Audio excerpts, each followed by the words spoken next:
Hey, it's me, MLB. Here is chapter 42 of Gains, and this one is titled Smooth Like Burnt Caramel. Cooking dinner with Bakugo was probably better described as him doing all the work and you just standing there offering to help him, and him telling you to go and sit down, so in actual fact it was him cooking dinner for the two of you, and your saliva glands clenched as that first flavour-filled mouthful hit your tongue. You moaned with delight. This was such a good meal, and you'd only taken one bite so far. Bakugo eyed you. He knew you were enjoying it just from the look on your face, so he didn't have to ask for clarification. You both ate in silence for a bit before he spoke again. "What happened to the girl?" he asked. You knew he was talking about the little girl Shinaru, and you chewed that mouthful down before answering him. I don't have any updates on how she's doing now, but we found her in the bush alone, so took her to the hospital. She was covered in dried blood, and we thought that maybe she was injured, but it turns out the blood was someone else's. The doctor told me the police found her parents' bodies. The mother's life was taken, and the father took his own after he took his wife's, you said, your stomach shutting down a little now that you were reliving that tale. Bakugo didn't say anything after that. He just kept eating as he watched you. You sighed and looked down. I don't know why it was me that found her. I'm really affected by it, you admitted. I keep seeing her covered in blood and that scared look on her face. Does it make you want to protect her? He suddenly asked. You nodded emphatically. Yeah, definitely. I think this experience has been my awakening in a way. I really want to be a hero. I don't want to see anyone go through that again. When you fight me, Bakugo stated, getting his next mouthful ready. Fight me like you're protecting her.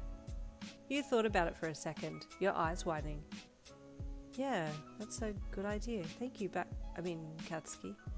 He smirked and looked down to his bowl to put the next lot of noodles in his mouth. Eat, he said through his next mouthful. Then we're going out. Out? Out where? You asked curiously. Outside, dumbass, he grunted. You promised you'd call me Yin, you said with an eyebrow raised. I'll go back to calling you Bakugo if you don't call me Yin. Fine, he grunted. Outside, Yin. Much better, you said, then looked down to your bowl. You said you'd look at me more, he added in a half-grumpy, half-sooky voice. I am, you said, looking back up at him. I just looked down so I could get some food in my mouth, because I'm starving. You said all of this while looking him dead in the eye, and he smirked again. Good. Now eat. You wanted to poke your tongue out at him, but refrained, and then went back to eating with minimal words being spoken between the two of you. After you had eaten your fill and washed up, you and Bakugo headed out for a walk around the Heights Alliance building. So why are we out here walking? You asked him. You need to clear your head, he stated calmly as he strode out beside you, hands shoved into his pockets. Well, I think it's only going to be a matter of time before I'm okay again. This literally happened yesterday, so I'm still processing it, he replied, looking across to him as he walked. You won't always get time to process it, he grunted, staring straight ahead. You just have to keep your cool and push it aside. Isn't that a bad thing? You asked. Isn't it better to take time to process it and work through it so it doesn't affect you? Listen, he said sharply, turning to grab your shirt so that you would stop and look at him. This is the reality of a hero. You push it into your quirk, force those feelings to become the drive behind you. Never make the same mistake twice. Never let anyone see your weaknesses. You stared into his eyes. This guy was something else, completely different to Kiri, but you liked it. That was such a manly thing for him to have said right there and then. Kiri would have been proud. Wow, you finally breathed in awe, and the look of admiration in your eyes made him let you go and look away. No, seriously, that's an amazing stance to have. Is that what you do? You asked incredulously. Yeah, because I'm going to be the #1 hero. Heroes always win, idiot. He grunted with a smirk, shoving his hands into his pockets. Sure thing, Bakugo, you replied. He was about to remind you to call him Katsuki, then he remembered he had just called you an idiot and made a sound. Yin, he said softly. Your heart leapt in your chest, and you made a small cough sound as you looked away. Sorry, you said as you covered your face a little. I gotta look away for a sec. It's like he kinda knew why and just stayed silent as you both turned and kept walking together. Have you seen that damn father of yours since coming here? He asked out of nowhere. No, actually, you replied with surprise yourself. You'd completely forgotten to text your parents about any of this, but then again, you didn't want to worry them. I should go and see them again, but I'm so happy here.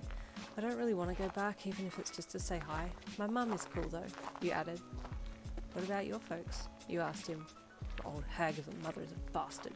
My dad's just there, he grunted. I like it here more too. You nodded. You could at least both agree on that.